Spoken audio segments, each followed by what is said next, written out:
problems. Although, as I said, sunblocks, titanium dioxide and zinc oxide, are sometimes made with other things to coat the particles, to make the particles easier to work with from a formulation or a manufacturing standpoint. Those can be problematic. They're certainly not going to be as problematic as your sunscreens. Octylmethoxycinnamate is the main one. It's about probably 70% of sunscreen products. Those are your super high SPF products. Those tend to be sunscreens. We should talk about SPF. I think I'll talk about SPFs tomorrow. And by the way, I'm blogging on my Facebook page with little blurbs, little tips for taking care of your skin. That's The Truth with Ben. That's my Facebook page for my Truth products, and we blog on there. Try to get on there every couple of days anyway with little health tips. Sunscreens are active chemicals, and your super high SPF products, your 70s, your 60s, your 50s, those are going to have sunscreens in them. Sometimes they'll throw in a little sunblock, which, as I say, is not as toxic. Zinc oxide is probably the best. At least it's healing. The third way to protect your skin from the effects of the sun is to use topical nutrition, which will have anti-inflammatory benefits and ultraviolet protection benefits, protect us from UV rays. It won't screen the skin necessarily, or screen rays necessarily. It won't block rays necessarily, but it can allow the skin to protect itself more effectively, more efficiently. That's my favorite way to treat the skin. That's my favorite way to do everything, to create all health changes in the skin, including sun protection. To have healthy skin, to understand how to have healthy skin, to understand how to use ingredients, we kind of look at the skin a little differently than we're used to looking at the skin. Big part of this program, The Bright Side, is looking at the body differently than the cultural ideas, and most people look at the body. When we look at the body, we look at it based on its cellular nature, not so much as different organs. When we look at it on the bright side, we don't look at it necessarily in terms of the different organs. We look at it in terms of distinctions that are either cells and stuff. I've said this so many times, the body's made up of cells and stuff, just two major components, cells and the stuff that's secreted out of cells. And if you have a disease, you have a cell disease. So really, it doesn't make sense to think about the gallbladder or the nerves or the brain or the liver or the digestive system if you're interested in reversing degeneration. We want to look at the cells. We want to look at cells and stuff. It doesn't matter if it's a gallbladder cell or a pancreas cell or a brain cell or a nerve cell or any other cell. All cells need the same thing, whether the cell's in your gallbladder or it's in your little toenail. All cells need the same thing. Toenails actually are made up of protein stuff. They're not cells, but you know what I'm saying. It doesn't matter where the cell is. All cells need nutrition. They need detoxification. They need oxygen. That's pretty much it. Starvation, suffocation, and toxification. Now, another distinction you can make in terms of the body is the four main tissues: connective tissue, muscle tissue, heart tissue, or connective tissue, muscle tissue, nerve tissue, and coating tissue. It's called epithelial tissue. Most diseases involve connective tissue and muscle tissue. So working on connective tissue and muscle tissue is can be much more helpful than focusing on the different organs. And when it comes to the skin, contrary to appearances can be deceiving. The skin is made up of layers, and this is really important because each layer has its own function, and each layer is responsive to slightly different strategies, especially the surface layer. Okay, we are back on the bright side. I'm Pharmacist Ben, and we got a bunch of open lines for you at 844-236-6010. Kind of an unusual situation, so if you try to get on the bright side, if you have questions about health or nutrition or prescription drugs and you haven't been able to, now is your opportunity. Got a empty bank of phones here at 844-236-6010. If you want to purchase any of the longevity products, head over to brightsideben.com, pharmacistben.com, or criticalhealthnews.com. And, of course, if you want to purchase my new Truth Treatment Skin Health products, and I say skin health for a reason because it really is about the health of the skin, beauty follows health.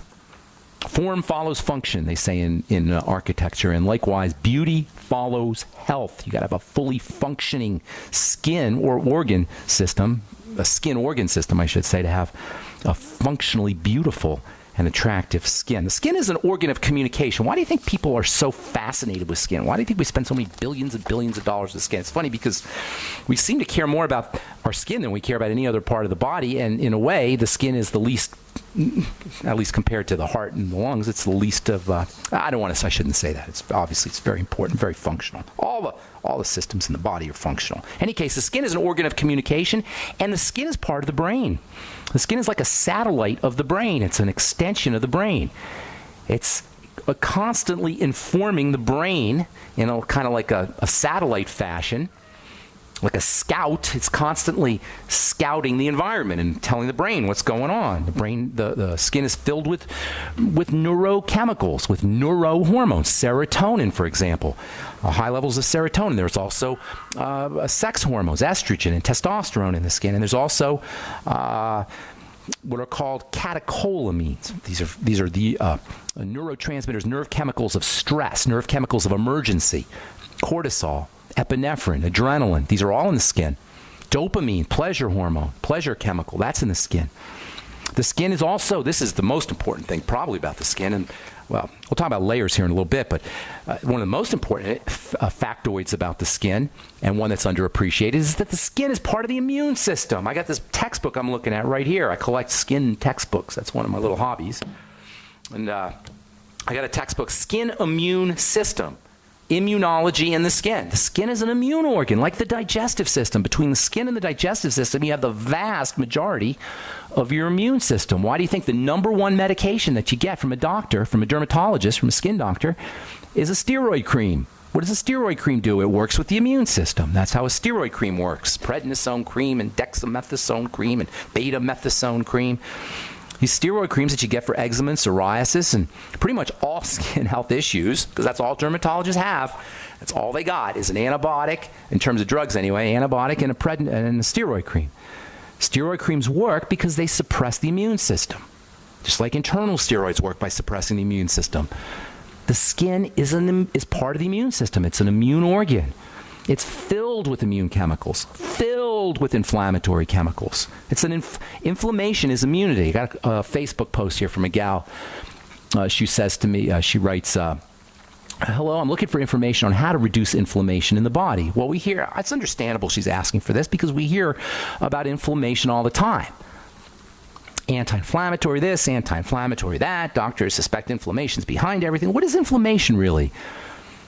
Inflammation is flame. If you go to medical school, they tell you inflammation is dolor, rubor, tumor, calor, which is Latin, because doctors love Latin, as if they speak Latin.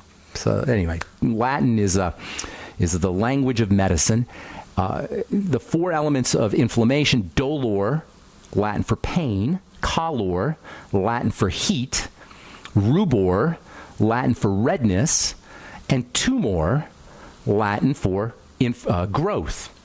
And those are the elements, division, cell division, if you will. Those are the elements of inflammation. I call it a beaver's dam.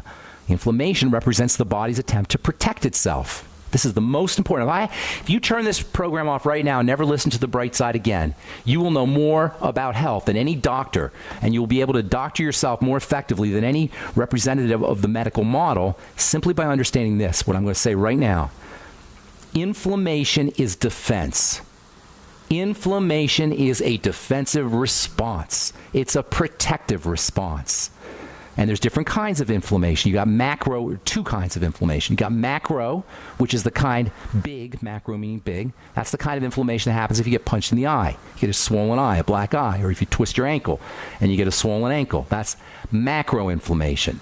But there's another kind of inflammation that occurs at the level of a cell. That's called micro inflammation. But it's the same thing. It's just happening in a microscopic fashion, in a much smaller way.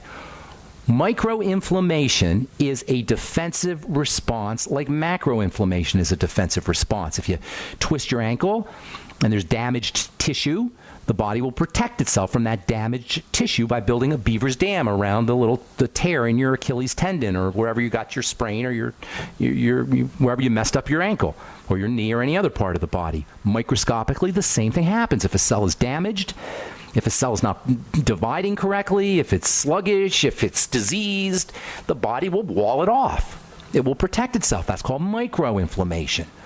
And that's the beginnings of the disease process. The bottom line here is it's a defensive response. Inflammation is protection. It's a good thing. It's the chronic inflammation that's the problem. You guys see this distinction here? It's not the inflammation, it's the chronic inflammation. It's the over and over again for many of us from the time we're born, for many of us in utero, in the womb beginning. Can you imagine this? No wonder why we're so sick.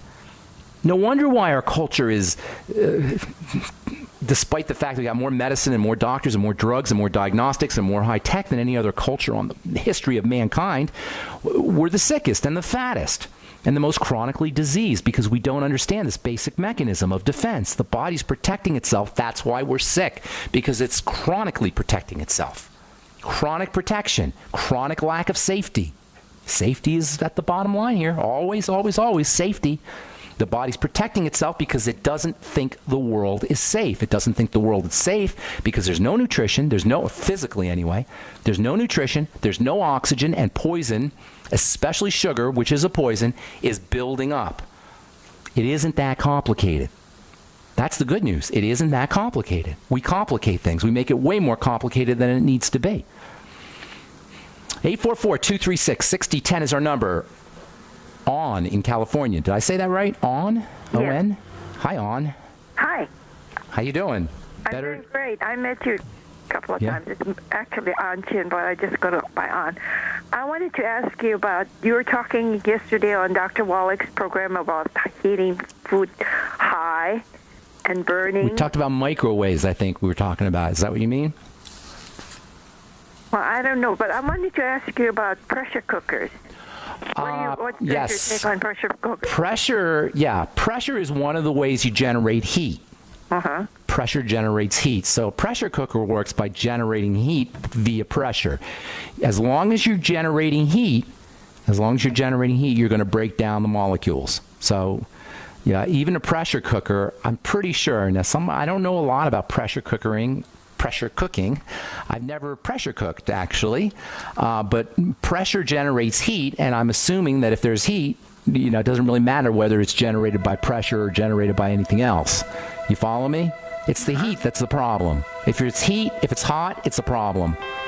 Now, pressure cookers make the food hot, right? Yes. Then you got a problem. Cook it fast.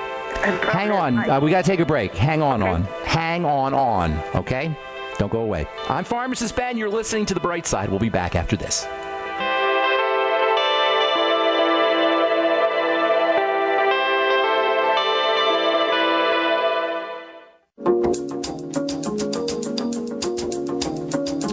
All right, we're back on The Bright Side. I'm talking to On about pressure cookers. Hey, On. Yes. Pressure cookers actually, because of the pressure, I did a little research during the break here. Because of the pressure, they actually get hotter. So, yeah, you're going to have the same problem with a pressure cooker. Okay, Heat is the enemy of nutrition. Heat is the enemy of nutrition, especially B vitamins and your energy nutrients. B vitamins and vitamins C. Really, no, I shouldn't say especially. All nutrients are going to be deactivated by heat to the extent that you're getting hot, to the extent that your food is getting hot. Does that help you, On?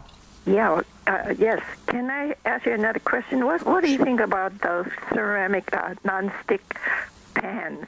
If they're just ceramic, if they're just ceramic, that's probably okay. But Teflon could be a problem, I imagine, theoretically anyway. Teflon has fluoride in it.